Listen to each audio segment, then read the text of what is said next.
Today, we first construct a skeleton to which we attach the ribs. The planks are then affixed to this infrastructure. In the Kinneret boat, first the planks were joined together, and then the ribs put in place.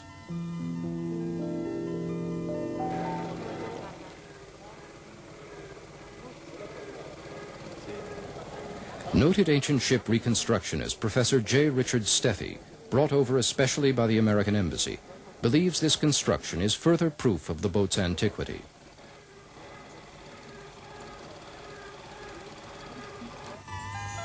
The ancient boat-building process was the reverse of ours.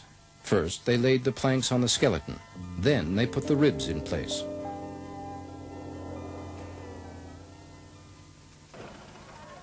The unique excavation rapidly became a popular tourist attraction. The crowds were unbelievable. The police were even brought in to keep order. Sandwich vendors, an ice cream man. It was the biggest thing since the Masada day.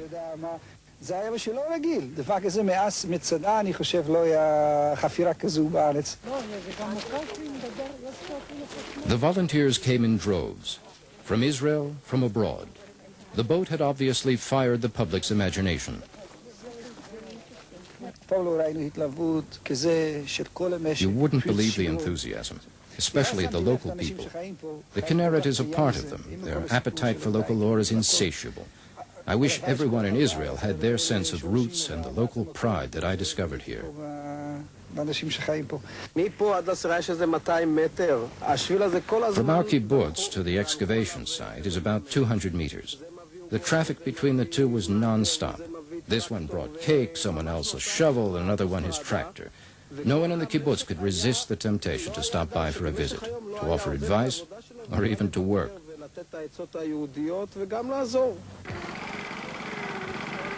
Speculations about the boat's past were rampant.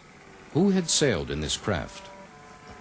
Based on comparison of crew sizes, this is the type of boat that was used by Peter, James, and John, the disciples of Jesus, and inspired the artist 2,000 years ago to create the boat mosaic found in nearby Migdal.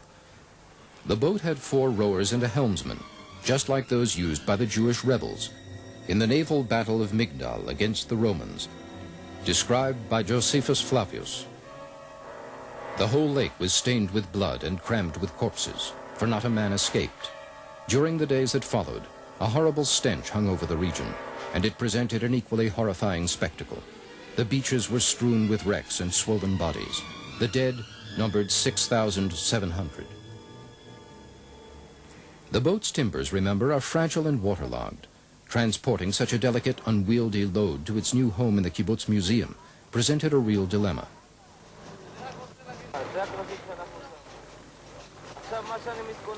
Orna Cohen, conservationist and archaeologist, came up with a unique solution: strengthening the boat inside and out with a fiberglass straitjacket to keep it intact.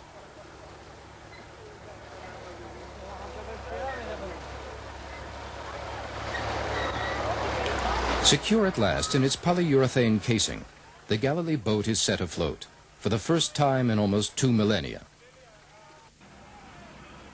Small wonder that spirits ran high.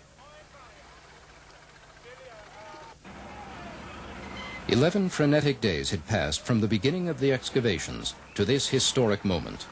On board, Orna Cohen. And you were the first person to ride on the boat in 2,000 years. How was it? Well, quite exciting. I enjoyed it. How often does one have a chance to participate in history in the making? That's what Zvika, a volunteer from nearby Migdal, felt. I have a large farm to take care of, but every day after work I'd find myself drawn here to watch them work. And I'd stay 3, 4, 5 hours, from 2 p.m. till dark.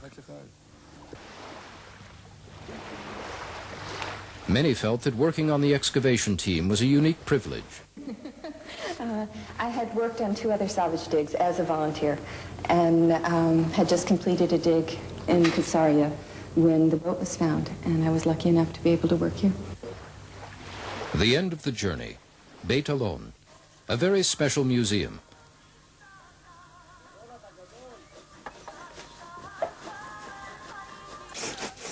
Trembling fingers peel off the fiberglass, fearful of damage. A tank had been prepared for this treasure.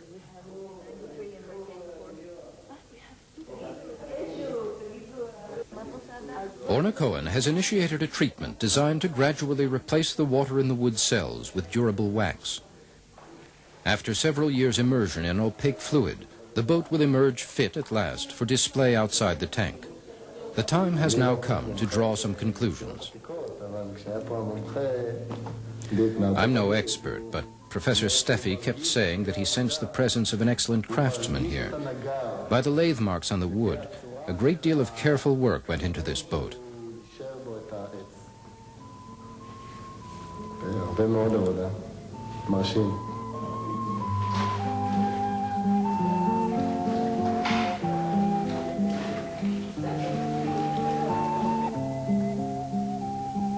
In short, a unique vessel with a cargo of history.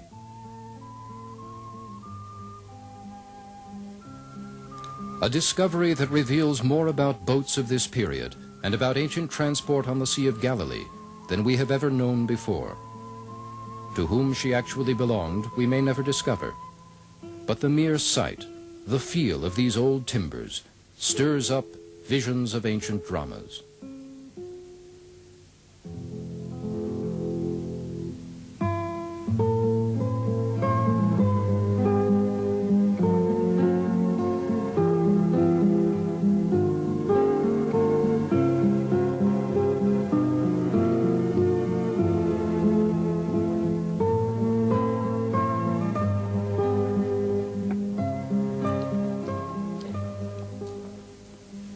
Today, the Kinneret attracts scores of visitors to its attractive recreation spots and famed archaeological sites.